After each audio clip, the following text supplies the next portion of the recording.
Togo Info, le Togo à votre portée.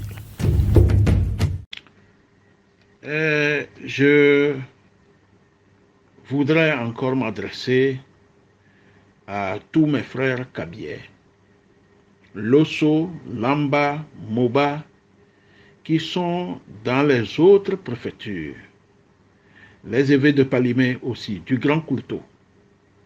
Il est temps de vous réveiller. Les Kabyais, Losso, Lamba, qui sont dans d'autres préfectures, dans d'autres villages et hameaux. Je voudrais encore vous demander de vous joindre au mouvement. Ce n'est pas un crime si vous vous levez contre Fort Gnassingbé. La Constitution vous en donne le droit. Ce n'est pas parce que Fort est kabyais qu'il faut vous taire sur les dérives de son régime. Je voudrais que vous le sachiez. Les gens l'ont dit plusieurs fois ou à maintes reprises.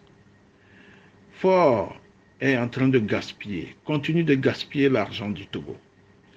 Il a acheté un véhicule qui a coûté plus d'1 milliard. Allez dans son parc, des gros véhicules, des V8, des véhicules à 8 cylindres, et des villas partout à travers le pays. Et il faut utiliser l'argent du contribuable pour amener la sécurité dans tous ces endroits, sans compter ses maîtresses. Donc, il faut que vous le sachiez.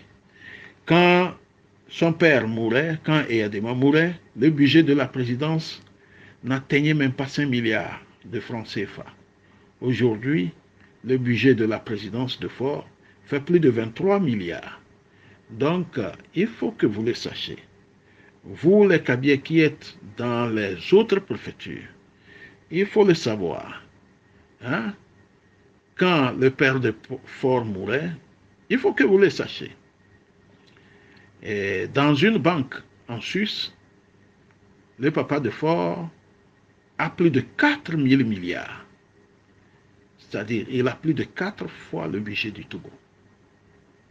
Mais vous êtes ses frères kabyais. Cet argent-là, je ne sais pas. Vous êtes kabyais, mais vous ne verrez rien. C'est les enfants d'Eyadema qui vont le partager aujourd'hui. Et quand Fort est arrivé, lui, il aurait volé plus que ça.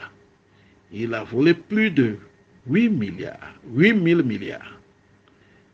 Les finances au niveau de l'international ont noté plusieurs sorties d'argent, de gros sous du Togo entre 2006 jusqu'en 2013.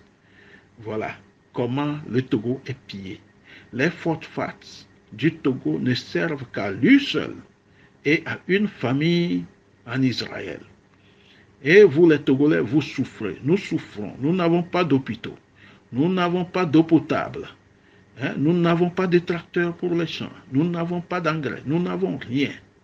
Et lui, il prend l'argent du Togo, il s'en sert seul. Devant cette situation, faut-il se taire? Non. Si nous nous taisons, nous faisons mal. Nous nous faisons mal et nous faisons mal aux générations futures. C'est pour cela, je vous demande de vous lever. Tous les Kabyais, levez-vous. Levez-vous et marchons. Restons debout pour que le régime de Fort Gnassingbé finisse.